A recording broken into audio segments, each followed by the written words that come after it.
आप सभी का स्वागत है एडुवोक अकेडमी में। आज हम करने वाले हैं अर्थमेटिक प्रोग्रेशन का सेकंड लेक्चर। अच्छा, फर्स्ट लेक्चर में हमने क्या सीखा था कि कैसे आइडेंटिफाई करते हैं किसी भी अर्थमेटिक प्रोग्रेशन को, किसी भी एपी को कैसे आइडेंटिफाई करते हैं। वहां पे क्या क्या टर्म थी, फर्स्ट टर्म क्या है, सेकंड टर्म क्या है, कॉमन डिफरेंस क्या है, उनके बीच में सभी कॉमन डिफरेंस होता था। यहां तक हमने किया था। आज हम कैलकुलेट करना सीखेंगे कि भाई बताओ इसमें 15th टर्म क्या आएगी, इसमें 17th टर्म क्या आएगी। कोई भी टर्म वो पूछ सकता है हमसे, या उसने वो nth टर्म दी हुई हो तो उसमें कॉमन डिफरेंस क्या निकालना है, मतलब उस तरीके की उसमें कैलकुलेशंस करेंगे। चलिए शुरू करते हैं आज की क्लास। हमारे पास ये मान लो एक सीरीज दी हुई है। अब देखो यहाँ पे अगर डिफरेंस देखेंगे तो 3 है, यहाँ पे डिफरेंस देखेंगे तो 3 है, हर में किसी में डिफरेंस जो आ रहा है वो 3 आ रहा है। तो इससे ये कंफर्म हो गया कि ये एक एपी है। ओके, अभी हमने मान लिया कि फर्स्ट टर्म जो है इसको T1 मान लेते हैं, इसको T2, ये सेकंड टर्म, ये थर्ड टर्म, ये फोर्थ टर्म, ये fifth, six term, seventh term और एट्थ टर्म। अब अगर हम देखेंगे कि एट्थ टर्म में ये डिफरेंस कितनी बार ऐड हुआ, 1 2 3 4 5 6 7, यानी इसके अंदर ये जो फर्स्ट टर्म थी इसके अंदर हमने 7 टाइम्स इस डिफरेंस को ऐड किया, तब जाके हमारी एट्थ टर्म आई। एट्थ टर्म कैसे आई कि जो 4 था उसके अंदर हमने 7 टाइम्स 3 को ऐड किया।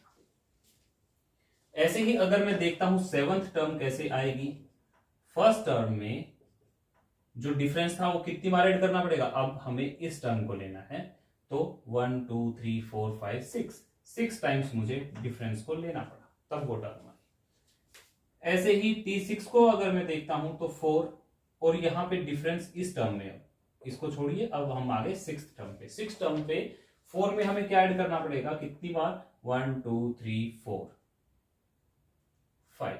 5 टाइम्स हमें इसमें डिफरेंस ऐड करना पड़ेगा, है ना। यही चीजें हैं। अब अगर मैं इसी चीज को कहूं, ये हमारी सभी में देखो फर्स्ट टर्म है, अगर मुझे कोई n टर्म निकालनी, कोई भी n टर्म हमने मान लिया, टोटल टर्म जो है वो नंबर ऑफ n जो है वो नंबर ऑफ टर्म्स है। n क्या है, नंबर ऑफ टर्म। तो nth टर्म अगर हमें निकालनी है तो हमें सबसे पहले फर्स्ट टर्म लेनी है, और जो a है हमारे यहां पे वो फर्स्ट टर्म है। फर्स्ट टर्म को हमने a एज्यूम कर दिया। n टर्म्स हैं और फर्स्ट टर्म हमारी a है। उसके अंदर हमने क्या किया, देखो जितना 6 टर्म निकालनी थी तो 5 है, 7 निकालनी थी तो 6 है, 8 निकालनी थी तो ये है, तो nth टर्म निकालनी थी तो उसमें से हमें एक माइनस करना पड़ेगा, है ना, तो n-1। और ये क्या है, जो 3 था ये क्या है, ये डिफरेंस है, कॉमन डिफरेंस जो था वो है। यानी कि कोई भी टर्म निकालने का हमारे पास ये फॉर्मूला बन गया है। अब हम इसी फॉर्मूले को यूज करके आगे टर्म्स कैलकुलेट करेंगे, टर्म्स फाइंड आउट करेंगे। इनमें से हमें देखो, हमें क्या पता है, ये nth टर्म है, ये a जो है वो फर्स्ट टर्म है, n जो है नंबर ऑफ टर्म है, और जो d है वो कॉमन डिफरेंस है,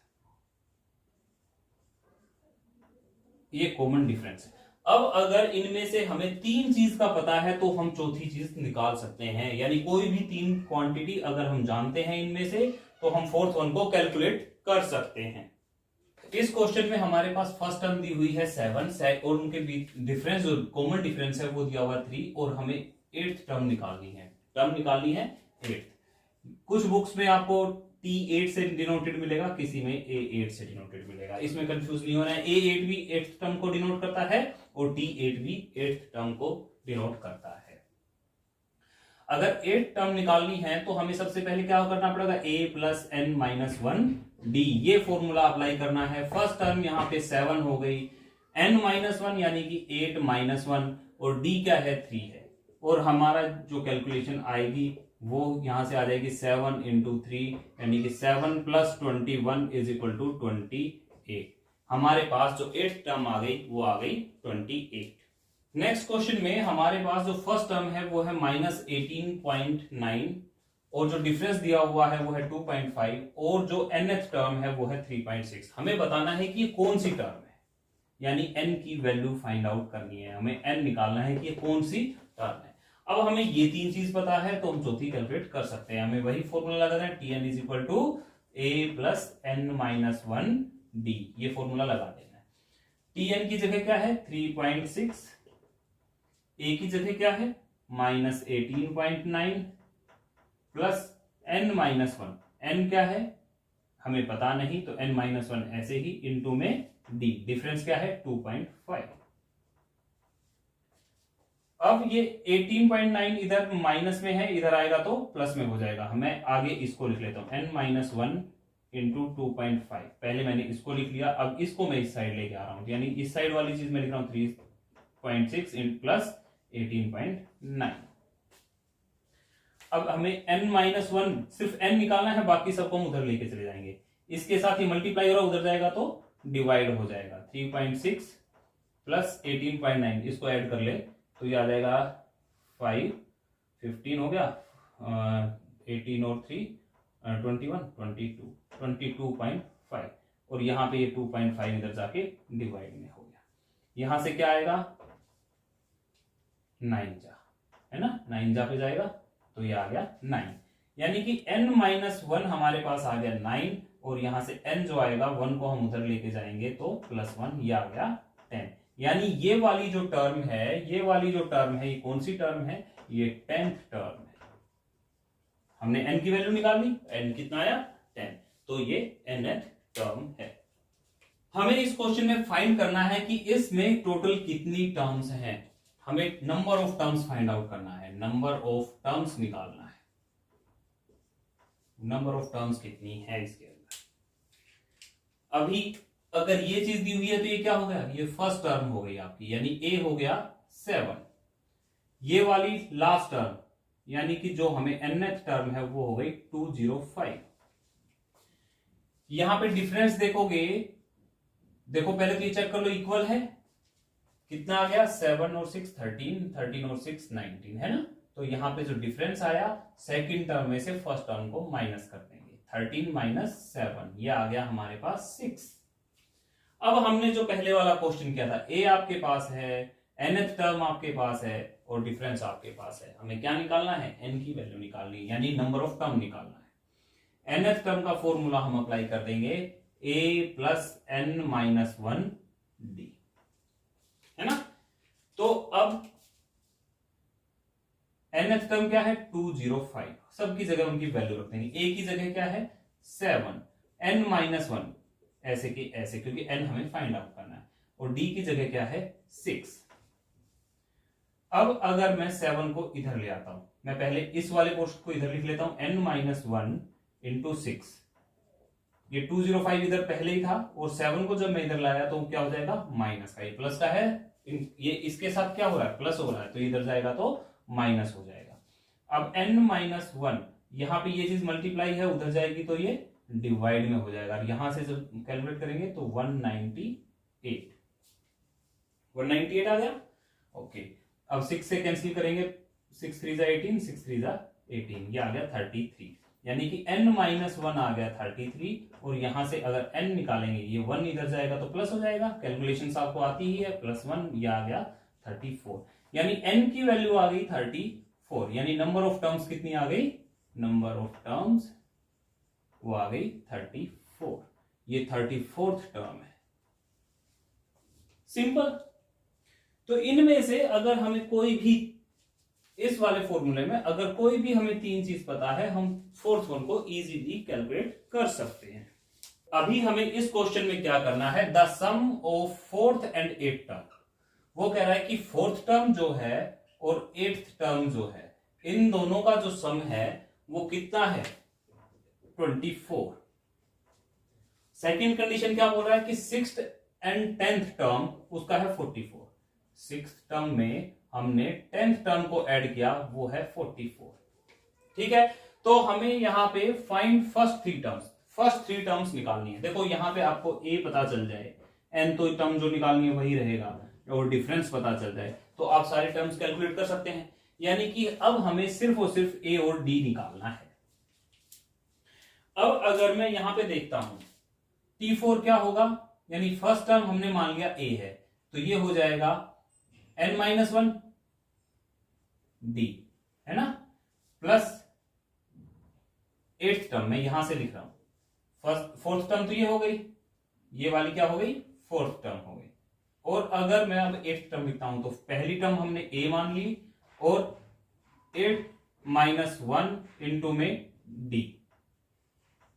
हमें जो नहीं पता वो हम वैसे की वैसे ले रहे हैं, यानी ए फर्स्ट टर्म ले रहे हैं और डी हम डिफरेंस ले रहे हैं।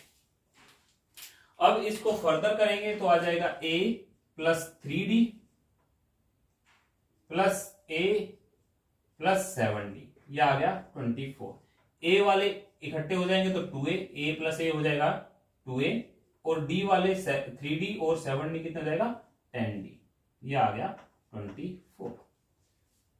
यहां तक क्लियर है। अब अगर हम यहां से लेते हैं 6th टर्म और 10th टर्म, यानी a प्लस 6 माइनस 1d हो जाएगी 6th term, plus 10th term क्या होगी a प्लस n माइनस 1 यानी 10 माइनस 1d, ये हो जाएगी 10th टर्म, और ये जो है ये दिया हुआ है 44।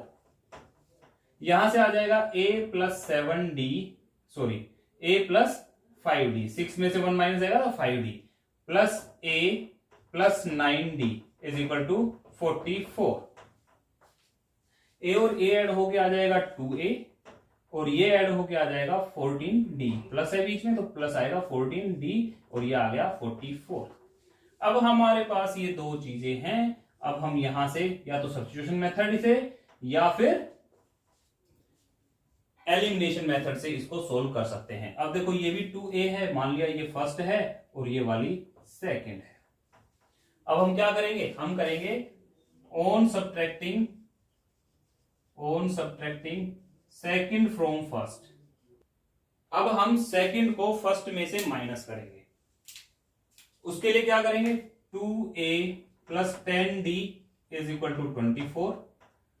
इसको उसके नीचे लिखेंगे 2a plus 14d is equal to 44। Subtract करना है, माइनस, सारे साइन चेंज हो जाएंगे। 2a से 2a कैंसिल हो जाएगा, यहां पे आ जाएगा माइनस 4d, और यहां पे आ जाएगा माइनस का 44 है प्लस 24 है तो माइनस 20, यानी कि minus 4d is equal to minus 20। Minus से माइनस कैंसिल आउट, 20 अपॉन ये 4 इधर मल्टीप्लाई में था, इधर जाके डिवाइड में, और 4 5 जा 20, यानी कि जो d आ गया वो आ गया हमारे पास 5। अब किसी इक्वेशन में रख दो, या तो फर्स्ट वाली में रख दो या सेकंड वाली में, d की वैल्यू रख दो, a आ जाएगा। जैसे कि 2a plus 14d is equal to 44, ये है। हमने d की वैल्यू इसमें रखेंगे तो 2a plus 14 into 5 is equal to 44। यहां से क्या आ जाएगा, 2a 70 आ गया, 14 5 जा इज इक्वल टू 44, और ये इधर जाएगा तो माइनस 70। कितना बचा, 6, 26 माइनस का, यहां से a जो आएगा वो आएगा माइनस 26 अपॉन 2, ये आ गया 13, यानी माइनस 13 हमारा a आ गया।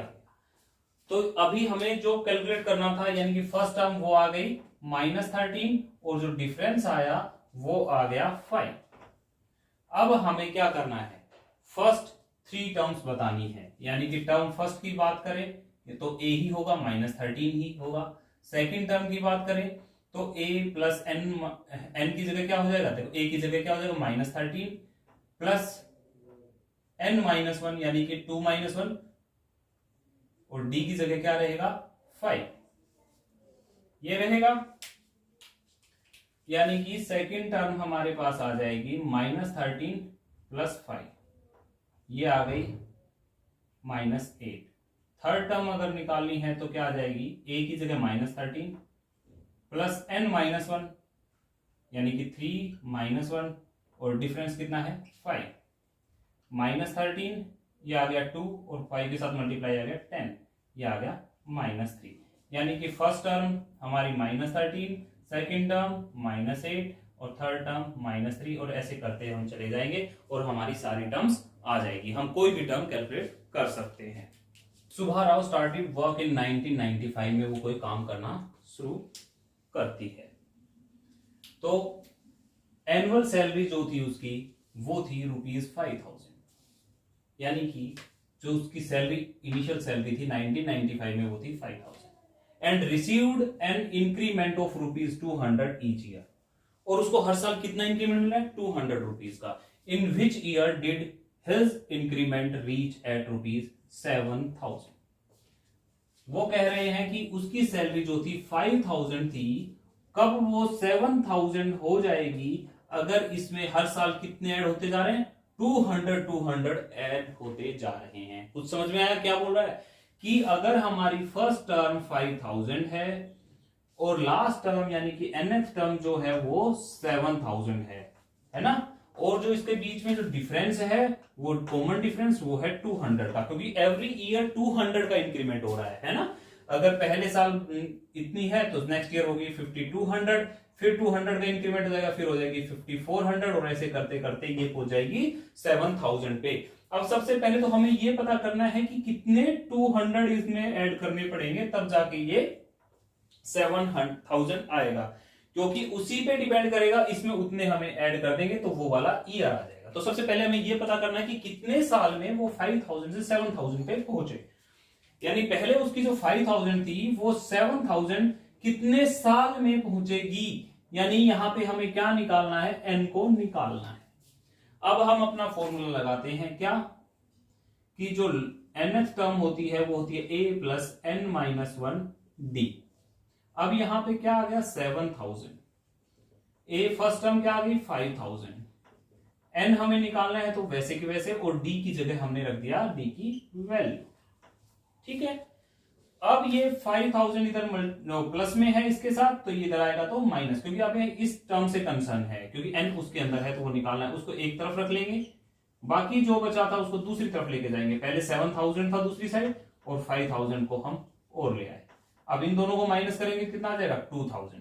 तो n-1 आ गया, इधर 200 मल्टीप्लाई है, दूसरी तरफ जाएगा तो डिवाइड हो जाएगा, और इनको सब्ट्रैक्ट करने के बाद हमारे पास आया 2000, है ना,